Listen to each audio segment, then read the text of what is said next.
medium left, medium left, medium left. Listen to my calls. Unless you're Sameer, I think it is safe to assume that you listen to your co-driver and you love rallying. But it's hard to be an enthusiast in the world of sim rallying because there aren't many games for us to enjoy.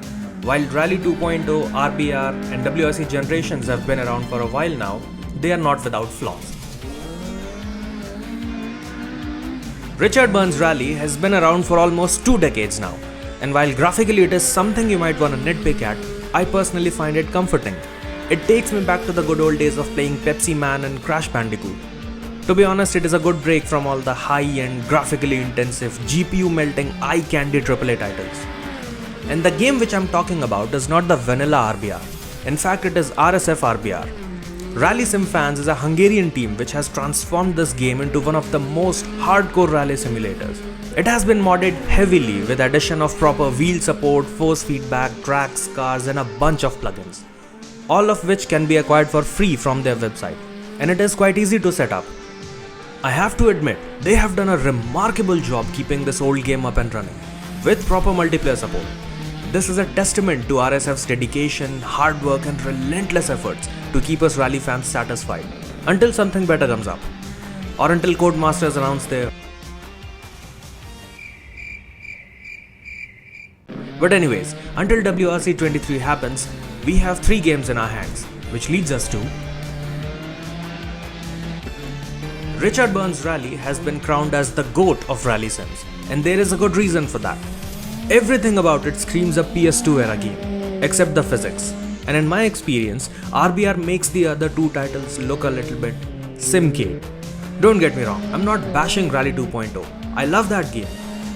But after playing RBR, Dirt Rally feels a bit easier. The cars feel extra responsive and the forgiving damage model makes it unrealistic at times. You see, I'm not supposed to roll my car 5 times, break the fence, hit a stump, almost kill my co-driver and still be able to carry on the stage. Compared to that, RBR's damage scale is something which adds an extra layer of fear. From tire wobble to straight up your engine dying, a lot of stuff is possible. I have lost count on my crashes and each time there's a different part of car that fails. Sounds like the gearbox is broken. But the one thing which is missing here is a puncture, which both games do better. As a matter of fact, I have bursted my tire in WRC generations in Finland quite a number of times, simply by pushing the car too hard and taking longer and bigger jumps. It has a similar damage scale to Rally 2.0, which is mostly cosmetic and not so performance affecting. Evidently, in order to experience Rally to its fullest extent, a strict damage model is required. But if you keep the damage model aside, which can be ignored because this is in BeamNG, you will have a good time. Because at the end of the day, all these titles are games, and games have flaws. If you have seen my channel, you would conclude that I love Rally a bit more than I should. While I do enjoy other disciplines as well, Rally is the only one which makes me feel alive. The sheer thrill of pushing the car to its limits in a stage which is barely wider than the car itself is something which I have longed for forever. Playing Rally 2.0 or RBR or WRC has been a great experience for me. Each of them have their own fan base and their own strengths.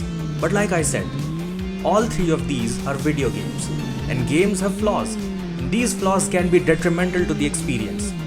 Well, not detrimental, but more like immersion breaking. Starting with my long-time favorite, Dirt Rally 2.0. I absolutely love this game and how it feels on gravel and snow. But oftentimes I have felt it has more grip and gravel than it should have, and tarmac has too little.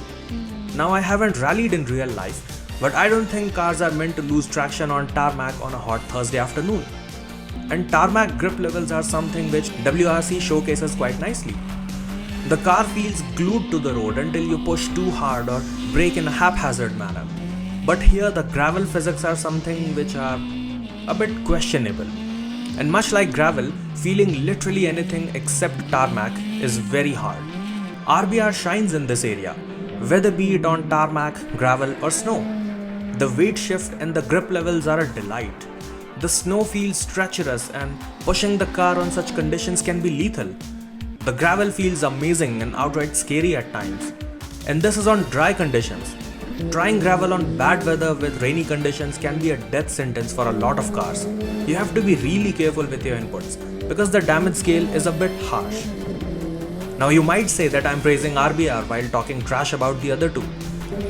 But like Rally 2.0 and Generations, RBR isn't without flaws. And one of the things which I personally dislike are the pace notes.